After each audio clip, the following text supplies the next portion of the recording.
السلام علیکم فرینڈس، آج ہم جو شارٹ سٹوری پڑھنے والے ہیں اس کے نام میں تھوڑا ڈاؤٹ ہے۔ کچھ لوگ کہتے ہیں کہ اس کا نام ہے ممی اویکس، اور کچھ لوگ کا کہنا ہے کہ اس سٹوری کا نام ہے کریٹ اے میتھک ہسٹری بائی نجیب محفوظ۔ نجیب محفوظ ایک ایجپشین رائٹر ہیں اور 1988 میں نوبل پرائز ملا ان کو، اور یہ ایسے پہلے عربک لٹریچر کے رائٹر ہیں جن کو فرسٹ ٹائم جو ہے وہ نوبل پرائز دیا گیا۔ تو ان کی سٹوری میں 3 سے 4 کریکٹر ہیں۔ جو مین کریکٹر ہیں اس سٹوری کے، ان کا نام ہے محمود پاشا۔ اس کے ساتھ ساتھ ایک ممی، ممی کے ایک someone who dead and buried by Egyptians in like pyramids۔ General ہور کی ممی ہوگی اس سٹوری میں۔ 3 پروفیسرز ہیں، پروفیسر دریان، پروفیسر سیرٹ اینڈ پروفیسر پیری، اور ایک ہمارے پاس آرکیولوجسٹ ہیں جس کا نام ہے جد اللہ۔ ٹھیک ہے، تو سٹوری کا آغاز کچھ اس طرح سے ہوتا ہے کہ محمود پاشا جو ہیں وہ ایک شخص ہیں جو کہ فرینچ کا ٹیسٹ رکھتے ہیں، فرینچ کو پسند کرتے ہیں، فرینچ لینگویج میں اپنی پوئٹری کرتے ہیں، اور بیسیکلی یہ اوریجن جو ہے ان کا ترک ہے، اور نیشنلٹی جو ہے ان کی وہ ایجپٹ ہے۔ مطلب ایک انسان کے اندر 3 مختلف قسم کے انسان جو ہیں وہ ضم ہوئے پڑے ہیں۔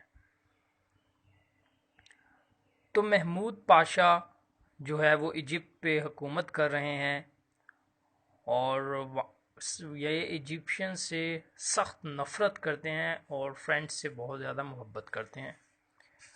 تو تینوں پروفیسرز جب محمود پاشا کے محل کا وزٹ کرتے ہیں تو دے آر ویری شاکڈ، بہت زیادہ محظوظ ہوتے ہیں کہ وہاں پہ فرینچ کا بہت سا آرٹ جو ہے وہ محمود پاشا نے رکھا ہوا ہے، پینٹنگز ان کی رکھی ہوئی ہیں، پوئٹری ان کی لینگویج میں کی ہوئی ہے۔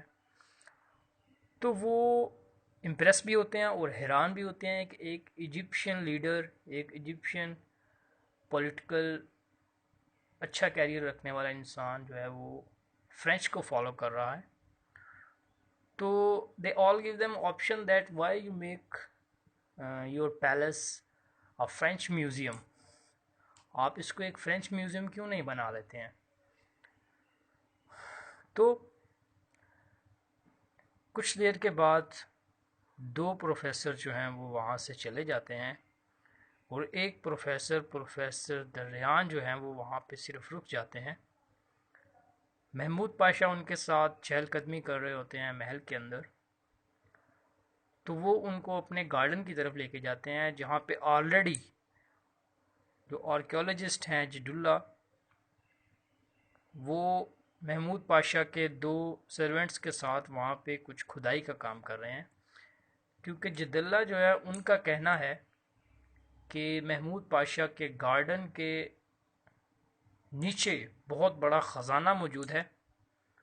تو محمود پاشا ایک لالچی انسان ہے، تو وہ بیسیکلی خود اپنی نگرانی میں جد اللہ سے ہے جو وہ کھدائی کروا رہا ہے کہ جتنا بھی سونا ہے وہ خود حاصل کیا جا سکے۔ تو اسی دوران جد اللہ آگے بتاتا ہے کہ نیچے سے ایک بہت بڑا محل کے نشانات برآمد ہوئے ہیں۔ تو وہ وہاں پہ پہنچتے ہیں، وہاں دیکھتے ہیں بہت زیادہ وہاں سے زیورات، سونا اور مال و غنیمت نکلتا ہے، لیکن اس کے ساتھ ساتھ وہاں پہ ایک ممی بھی پائی جاتی ہے جو کہ جنرل ہور کی ممی ہے، جو کہ 15 سینچری میں ایک جانی پہچانی شخصیت تھی ایجپٹ کے اندر، اور لوگوں کو بہت زیادہ فائدہ دینے والی ایک شخصیت تھی، لوگوں کے بہت زیادہ کام آنے والا یہ انسان تھا۔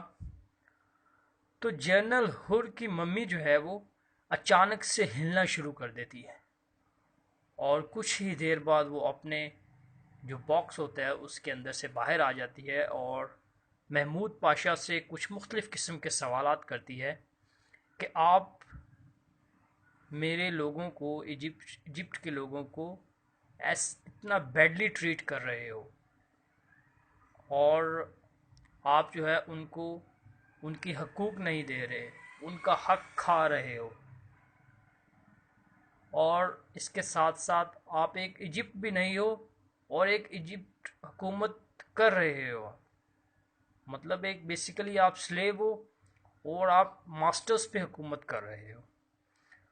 تو جنرل ہر کی بات کرنے کی ٹون جو ہے وہ اتنی شدت والی اور اتنی اتھارٹیٹیو ہوتی ہے کہ محمود پاشا جو ہے وہ ایٹ دا اسپاٹ ڈیڈ ہو جاتے ہیں۔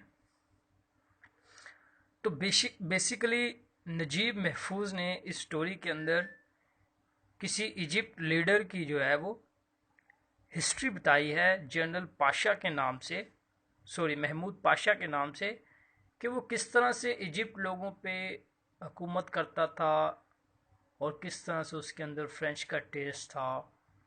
تو اس میں مختلف قسم کی تھیمز جو ہیں وہ ہم دیکھ سکتے ہیں۔ تو one of the basic theme تو یہ ہے کہ انجسٹس بہت زیادہ کیا اس نے ایجپٹ لوگوں کے ساتھ۔ اس کے ساتھ ساتھ ایک امپیریلسٹک ٹون ہے اس کے اندر کہ امپیریل جو مختلف کنٹریز ہیں وہ اپنی پالیسیز بناتی ہیں، اپنے رولز بناتی ہیں، اور جو ان کے کولونائزڈ ایریاز ہیں، جو کولونائزڈ کنٹریز ہیں، وہاں پہ وہ لاگو کر دیتی ہیں۔ حالانکہ ان کو چاہیے کہ جو کولونائزڈ کنٹریز ہیں ان کا اپنا لیڈر ہو، وہ آزادی پسند ہو، وہاں ڈیموکریسی ہو، لیکن وہ ان کو نہ آزاد چھوڑتے ہیں اور نہ ہی ان پہ کمپلیٹ اپنا تسلط کرتے ہیں، بلکہ ایک ملا جلا سسٹم وہاں پہ لانا چاہتے ہیں۔ یہ بھی ایک اس میں تھیم ہے۔ اور جو محمود پاشا لیڈر تھے ان کی ایک کرپشن بتائی گئی ہے کہ وہ کس طرح سے فرینچ کا ان کے اندر ٹیسٹ تھا اور اپنے ملک سے ان کو بالکل ہی محبت نہیں تھی۔ ایک ایسا لیڈر جو ملک پہ حکمرانی کر رہا ہے اس کو اپنے ملک کے لوگوں سے ہی محبت نہیں ہے۔ تو یہ بھی ایک اس میں تھیم ہے۔ تو بہت ہی مزے کی سٹوری ہے یہ، اور بہت زیادہ فیمس ہوئے نجیب محفوظ صاحب اس سٹوری کی وجہ سے، اور یہ عربک لٹریچر کے ایک پہلے رائٹر ہیں جو کہ نوبل پرائز یافتہ ہیں۔